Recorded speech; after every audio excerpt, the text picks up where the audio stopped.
Yan, ganito yung mga pag ano namin dito mga sir. Pagdaan.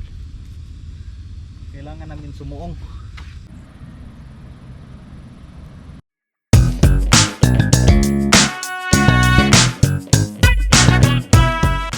Yan, ito yung mga naharbisan natin. Ah. Ganito yung ano puno. Yan o. Ano na natin yan, naharbisan. Tapos pinili lang kasi natin yung ano, mga malalaking puno ba. Merong isa doon. Tatlo pala. Tatlong puno yung doon, pero isa lang yung may ano. Isang puno lang yung may maraming laman. Tapos yan oh. Diyan. Tapos yan, wala pa. Yung mga maliliit. Mayroon pang isa dito. Yan oh. Yung maraming ano mga sir, yung maraming nakuha natin, ito lang, ito pati dun yung isang puno dun yung malaki, dalawa lang yung marami, yung iba mga pakunti-kunti lang. Meron pa siguro dyan dyan, pero hindi natin makita kasi masukal na. Dito yung ano mga sir, dali lang yung balak ni Irpat. Dati nung high school pa ako, yung balak ni Irpat galing dyan sa may puno, nakatali pababa yung ano niya, balak. Tapos dito ito yan, dugtong yan. Ngayon mga sir, dyan na lang yung dito, hindi na naasikaso ni Irpat. Yan dito,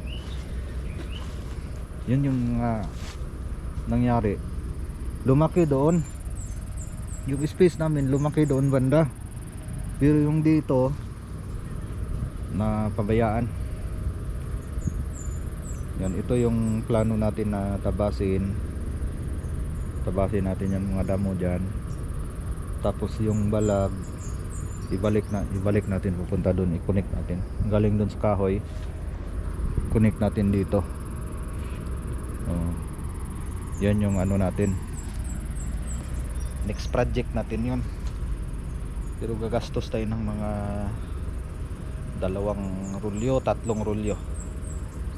Yun yung kailangan nating bilhin. So kasya na siguro, meron tayong mga mga 1.5. Yun yung puhunan natin, ipuhunan natin yun dito.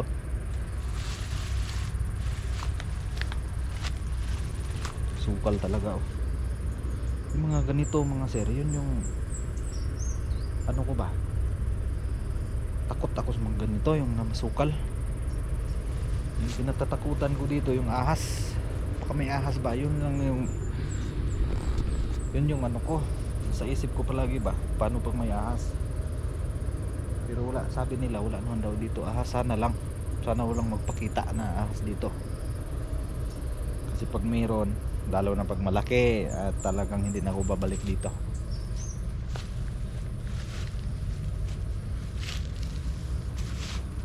Yan hindi naman masyadong yan sa ilalim, hindi siya masyadong madamo. May abaka pa nga dito ito kasi yung boundary,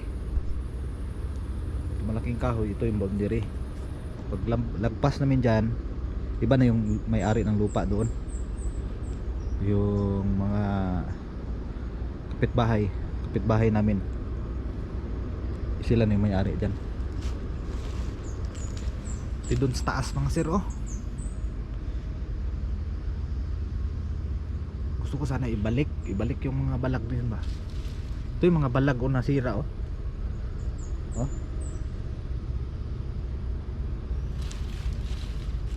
magagawa siguro natin yun, pero sa dahan-dahan na paraan. Kasi yan yung tali, pahirapan kasi magano ng tali. Pag wala kasing mga kahoy na malaki, yun yung mahirap. Saan mo ilagay yung balag mo? Yung naisip ni Juriban dito, bakal tapos isiminto, pwede naman, agree ako dun. Halimbawa magsiminto ako ng isang dito, tapos lagyan ng bakal pataas, yun yung doon namin i-connect yung pinaka main namin ba, talian papunta dun para madugdong. Yun yung naisip ni Juriban, yung advice niya sa akin ba. Si Juriban pala mga sir, kapatid yan ni Irpat. Din, marami din yung tanim, halos lahat ng mga pwedeng itanim meron siya. Saging meron, baka, kalbasa, gabing kalabaw, gabi, sayote. Yan yung mga, pero mas si Mamalor, kasi may tauhan si Mamalor ba, sila talaga yung mga masipag talaga masikaso ng mga lupa dito ba. Kaya tayo, lalo na ako, bagol pa lang, wala talaga. Yung sa akin lang dito mga sir, hindi ako magiging professional na tambay. Yung marami pala, matibay pa rin pala yung mga balag dito. May nakita akong dun sa ilalim, nakita akong mga alambre ba, nakadugtong pa rin.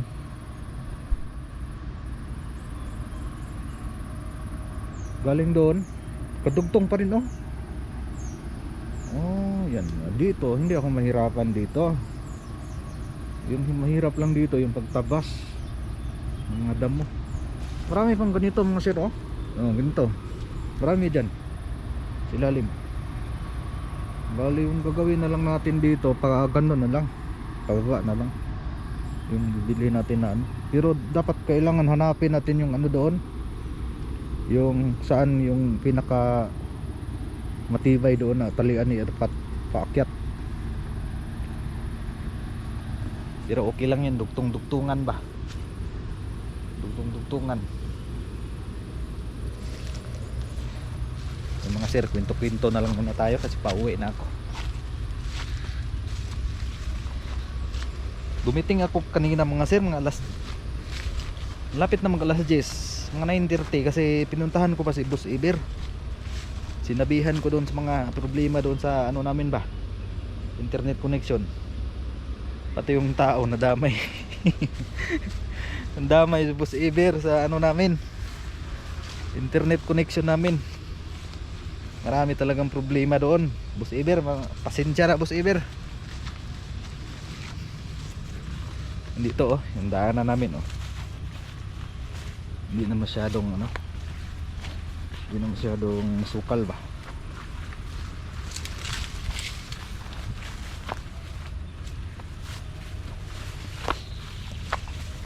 Ito yung daanan namin pauwi. Yan, galing dun sa area pupunta dito, malapit lang talaga sa karsada, malapit lang. At saka pag sinabing sa daanan kasi mga sir, hindi masyadong mahirap yung daanan, kasi pag ganito lang akyat baba, pag mayroong kang dala kayang kaya. Yung problema talaga namin dito mga sir, hindi yung paakyat, yung dito yung dito, kailangan pa nating sumuong dito para maka kadaan. Yan mga sir, pakita ko sa inyo kung paano kami magdaan dito ha.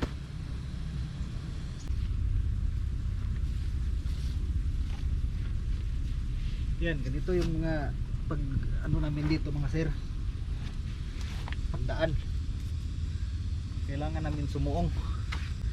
Yan, yun yung natin, yun yung daanan natin yun pag may kami, pag may dala kami na mga bunga ng sayote, yung dito banda yung pinaka nakakabuisit, yun kailangan pa natin sumuong dito. Yan mababa lang yan. Yung dyan banda mataas-taas kunti, yung gagawin namin mga sir, dyan namin ilagay yung mga bunga, mga kalahating sako dyan namin ilagay, tapos hihilain naman namin dito tapos pasan ulit. Yun, tapos yung daanan, oh. Kapag ganito mga sir, walang problema. Paakyat. Yan, oh. Tapos pagdating dito, dalawa yung choices namin. Pwedeng dito, pwede rin dito. Dito, paakyat. Pero para sa akin, mas maganda dito. Maganda. At kapag may dala ako, dito ako, yung problema, sumuong na naman ako konti. Sumuong ako konti ba? Pero kaya lang. Ano? Yan yung tubo. Yan. Dito ako dumaan minsan para malapit sa motor. Yan yung motor natin, oh.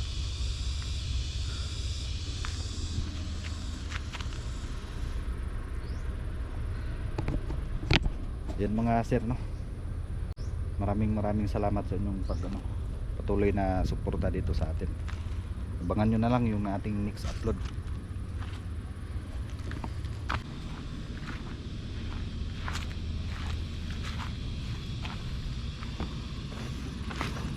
Yan, no.